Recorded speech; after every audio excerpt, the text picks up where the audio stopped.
ಹಿಂದಿನ ಸೆಷನ್ನನ್ನು ನಾವು ಮುಂದುವರಿಸುವಂತಹ ಒಂದು ಕಾರ್ಯವನ್ನು ಮಾಡೋಣ.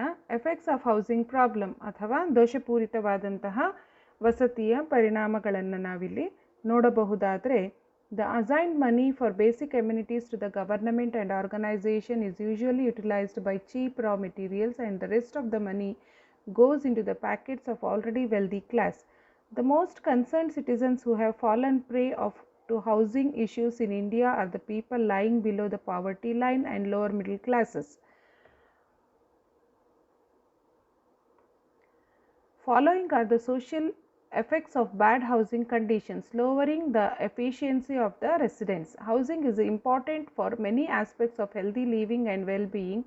The home is important for psychosocial reasons as well as its protection against the elements, but it can also be the source of a wide range of hazards. It is the environment in which most people spend the majority of their time. The wider local environment around the home is also important in terms of fear of crime, the accessibility of services, and the opportunity to be physically active. Increasingly, in unstable economic conditions, the affordability of housing and the potential for individuals to lose their homes because of debts they are unable to meet they have become a problem for large number of people. Housing areas as centers of generating diseases. So ಇಲ್ಲಿ ಬೃಹತ್ ನಗರಗಳಲ್ಲಿ ಅದೆಷ್ಟೋ ವಸತಿ ಪ್ರದೇಶಗಳು ಅಲ್ಲಿನ ಅನೈರ್ಮಲ್ಯಯುಕ್ತವಾದಂತಹ ಹಾಗೂ ಅನಾರೋಗ್ಯಕರವಾದ ಪರಿಸ್ಥಿತಿಗಳಿಂದಾಗಿ ರೋಗಗಳ ಉತ್ಪಾದನೆಯ ಹಾಗೂ ಪ್ರಸಾರದ ಕೇಂದ್ರಗಳಾಗಿರುವಂಥದ್ದನ್ನು ನಾವೆಲ್ಲ ಕೂಡ ಮನಗಾಣಬಹುದು. ಸೊ ಈ ಮಾತು ಕೊಳಚೆಗೇರಿಗಳಲ್ಲಿ ಅಥವಾ ಕೊಳಗೇರಿಗಳಲ್ಲಿ ನೇರವಾಗಿ ಅನ್ವಯಿಸುತ್ತೆ ಅಂತ ಹೇಳುವಂಥದ್ದನ್ನು ನಾವು ಗಮನಿಸಬಹುದು ಇಲ್ಲಿ.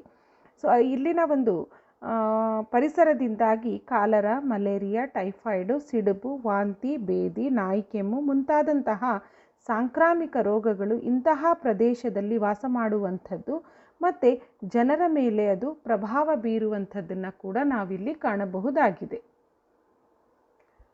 Narrow mindedness due to congestion. So ಕಿಕ್ಕಿರೆತೆಯಿಂದ ಮಾನಸಿಕವಾದಂತಹ ಸಂಕುಚಿತತೆ ಹಾಗೂ ವಿಕಲ್ಪ ಅನ್ನುವಂಥದ್ದನ್ನು ನಾವಿಲ್ಲಿ ನೋಡಬಹುದು. ಸೊ ಇದು ಏನು ಅಂತ ಹೇಳಿದಾಗ, ಬೃಹತ್ ನಗರಗಳಲ್ಲಿ, ಪ್ರದೇಶಗಳಲ್ಲಿ, ಕೊಳಗೇರಿಗಳಲ್ಲಿ ಹಾಗೂ ಶ್ರಮಿಕ ಮತ್ತು ಕಡಬಡವರು ವಾಸ ಮಾಡುತ್ತಿರ್ತಕ್ಕಂತಹ ಜಾಗದಲ್ಲಿ ಕಿಕ್ಕಿರಿದಂತಹ ಜನನಿಬಿಡ ಪ್ರದೇಶಗಳನ್ನು ನಾವು ನೋಡಬಹುದು.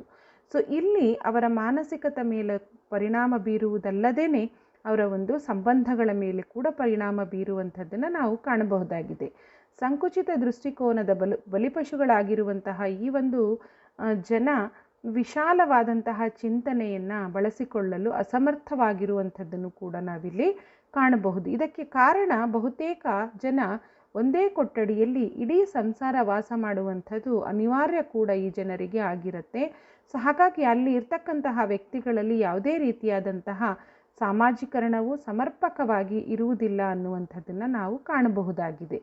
ಸೊ ಹಾಗಾಗಿ ಇದಕ್ಕೆ ಒಂದು ಸಮರ್ಪಕವಾದಂತಹ ಉದಾಹರಣೆ ಅಂತ ಹೇಳಿದ್ರೆ, ಮುಂಬೈನ ಬಾಡಿಗೆ ಮನೆಗಳಲ್ಲಿ ವಾಸ ಮಾಡುವಂತಹ ಜನರು ಕೋಲ್ಕತ್ತಾದಲ್ಲಿ 67.6% ಮತ್ತು ಚೆನ್ನೈನಲ್ಲಿ 53.6% ಅಂತ ಹೇಳುವಂಥದ್ದನ್ನು ನಾವಿಲ್ಲಿ ಗಮನಿಸಬಹುದು. ಸೊ ಹಾಗಾಗಿ ನಗರಗಳಲ್ಲಿನ ಅತ್ಯಧಿಕ ಜನಸಂಖ್ಯೆಯೇ ಇಂತಹ ಕಿಕ್ಕಿರಿತತೆಗೆ ಕಾರಣವೆಂಬುದಾಗಿ ಈ ಪ್ರತ್ಯೇಕ ಅಧ್ಯಯನಗಳು ಕೂಡ ಹೇಳಿವೆ ಅನ್ನುವಂಥದ್ದನ್ನು ಹೇಳಬಹುದು. ಪ್ರಮುಖವಾಗಿ ಕೈಗಾರಿಕಾ ನಗರಗಳಾದಂತಹ ಅಹಮದಾಬಾದ್ ಆಗಿರಬಹುದು, ಬೆಂಗಳೂರು ಆಗಿರಬಹುದು, ಪುಣೆ ಆಗಿರಬಹುದು, ಚೆನ್ನೈ ಆಗಿರಬಹುದು, ಇಲ್ಲೆಲ್ಲವೂ ಕೂಡ ಇದೇ ರೀತಿಯಾದಂತಹ ಜನನಿಬಿಡಿತನ ವಸತಿ ಕೇಂದ್ರಗಳಲ್ಲಿ ನಾವು ಕಾಣಬಹುದಾಗಿದೆ.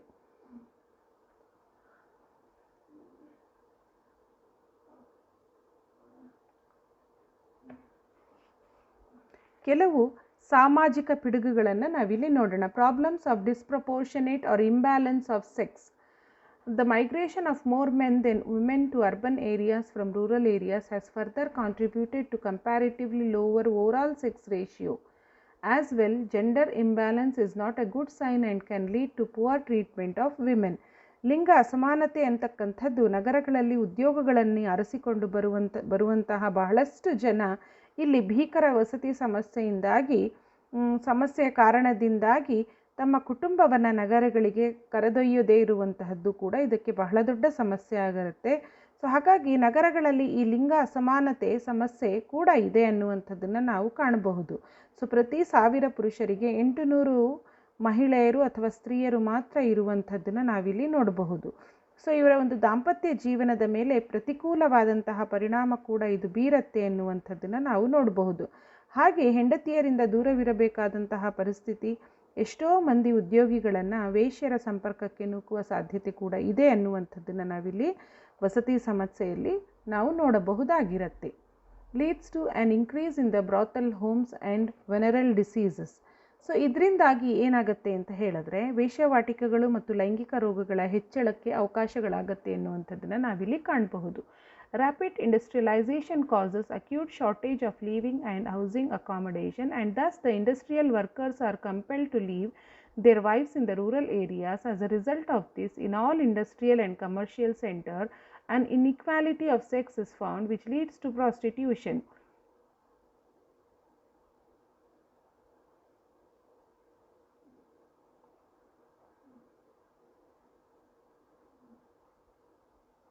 In Mumbai, for example, it is said that 89% of the people in the city, especially in the slum areas, live in one-room tenants.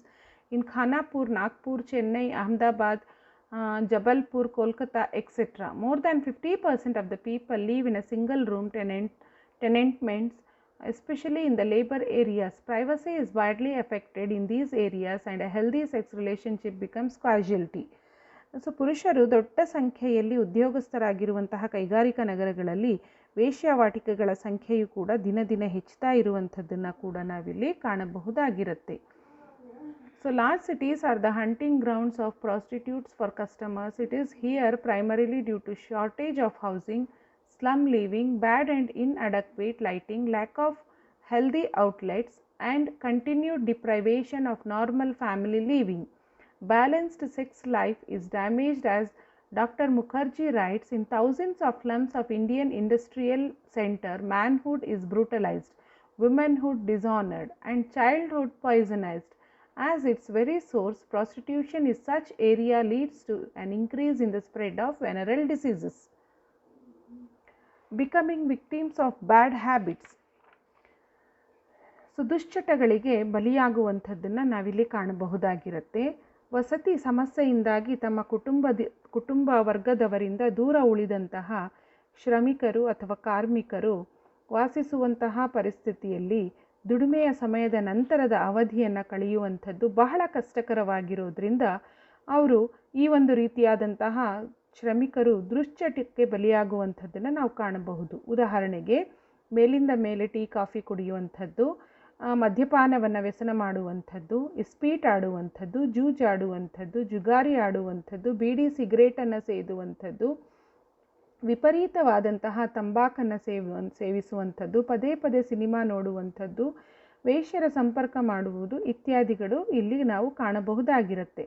ಇಂತಹ ಚಟಗಳು ಅದೆಷ್ಟೋ ಜನ ಶ್ರಮಿಕರನ್ನು ತಮ್ಮ ದಾಸರನ್ನಾಗಿ ಮಾಡಿಕೊಂಡಿರುವಂಥದ್ದನ್ನು ಕೂಡ ನಾವು ಕಾಣಬಹುದಾಗಿರುತ್ತೆ.